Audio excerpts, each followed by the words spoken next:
Are you a high school student interested in psychology and psychology career paths? I'm going to show you exactly what you can do to get a head start right now. Hi, I'm clinical psychologist Dr. Ali Mattu. I didn't discover psychology until I was in college. It was by accident. So if you're interested in the field right now at such an early point, that is awesome. You're so ahead of where a lot of people are. The first thing you should do is just learn as much as you can about psychology. Some of you are probably in high schools where you have a psychology class, a AP psychology class, but most of you probably aren't. It's not a class that's as widely available as I think it should be. That is a different soapbox that I'm not gonna get on right now.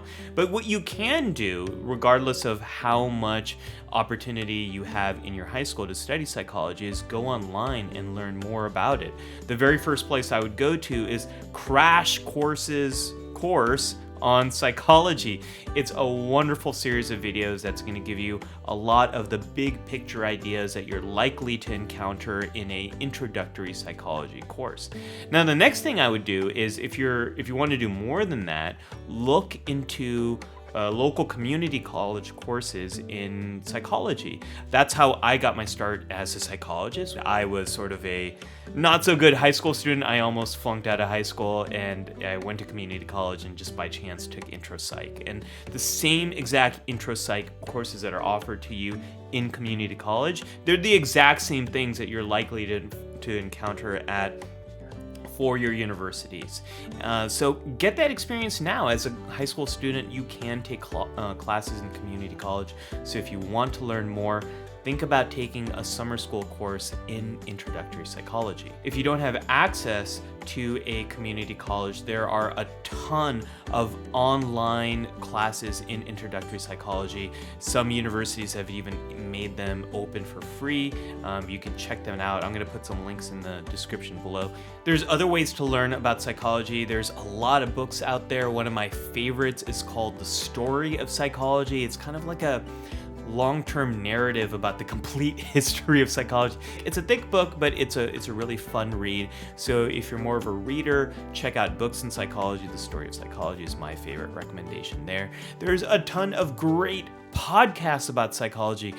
Hidden Brain by NPR is one of my favorites, and Shankar Vedantam just makes the information super accessible, and he does a great job of interviewing a lot of psychological experts, so you hear directly from the sources. I really love that podcast.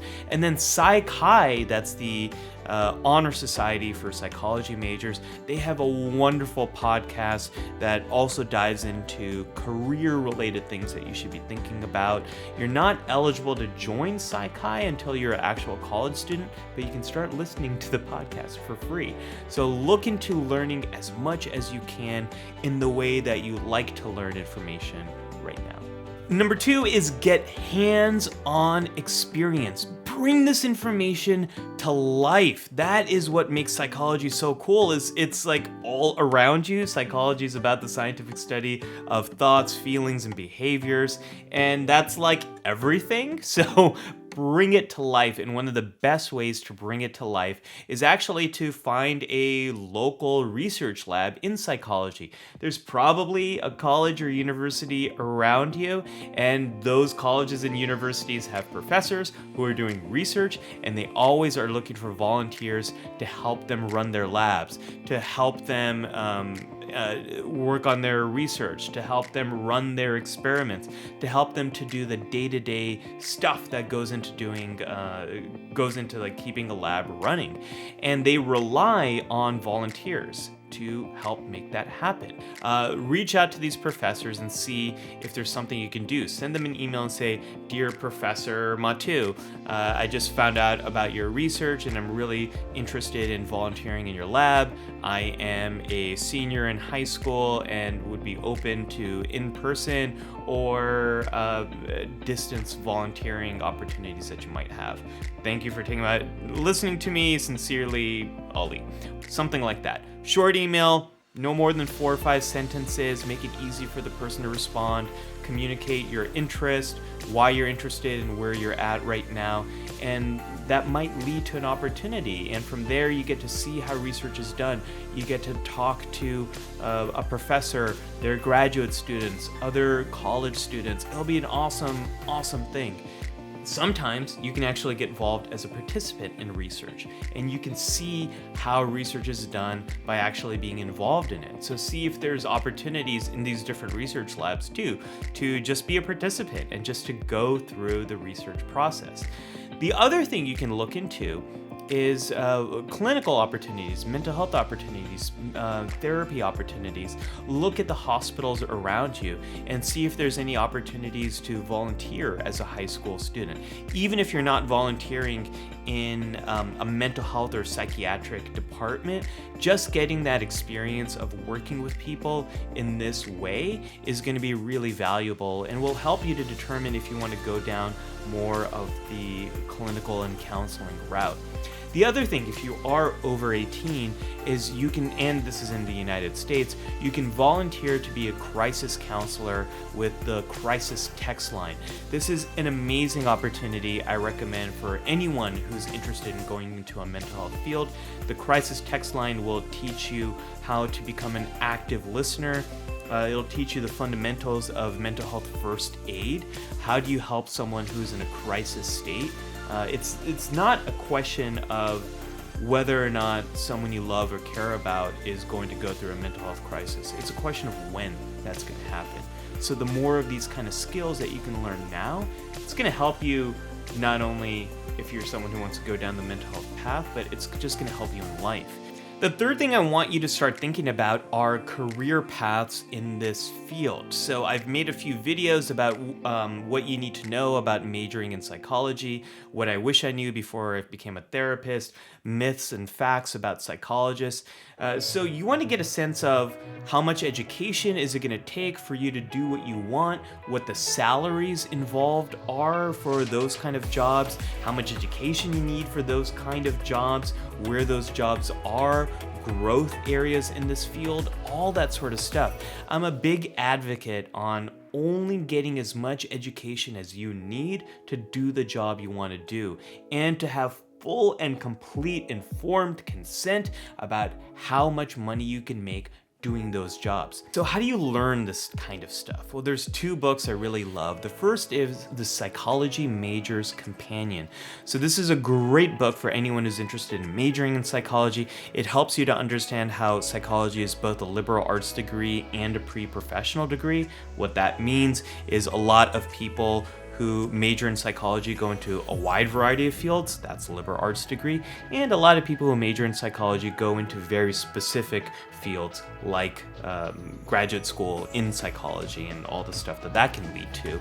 So if you haven't seen my video on should I major in psychology, I explore some of those ideas in that video, so check that out. But if you want to do a deep dive, this book is really a wonderful resource. If you know that you want to go into graduate school in psychology, there's another great book to check out called Career Paths in Psychology. And this book is much more about graduate school in psychology, what the degrees are, what you can do with them, what those jobs look like, all that kind of stuff. So get as much information as you can about career paths in psychology early, before you've spent years investing in this. If you're going to go down this career path, I really want you to know what you're getting yourself into, and these resources are a great way to do that. Number 4 is to follow real psychologists and mental health experts on social media. There are a lot of really entertaining TikTok videos that are not really accurate. There's a lot of psychology says that if people pick red flowers, then they're really passionate, and if they pick yellow flowers, then they're actually like introverts. I just made that up. That's completely BS. But that's what a lot of these videos are like, and many of the videos that are trending on TikTok, a lot of the content that's really popular on Instagram, it might do well with the algorithm, but it might not necessarily be accurate.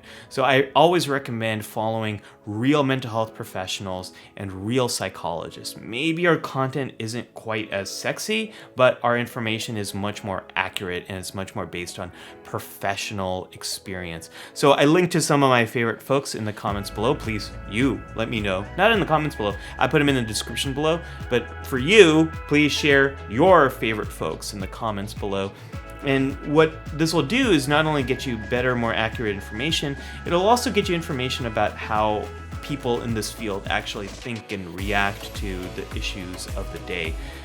Please, please, please follow these real people and not just like random people who are making psychology, mental health content, because there are a lot of those folks, and I'm not a fan of false information. Number 5 is to join a supportive community, and this is going to be my shameless plug for the Psych Discord, our Discord for our community. It's a place for you to come and hang and talk about what you're watching and get your career questions answered, get connection with people who are also into this whole field. We have people here who are interested in majoring in psychology, people who are in grad school, people who are outside of it. And so find a community, doesn't have to be our community, but find a community where you can get connected. Maybe you have a psychology club at your high school. If you don't, you could found one.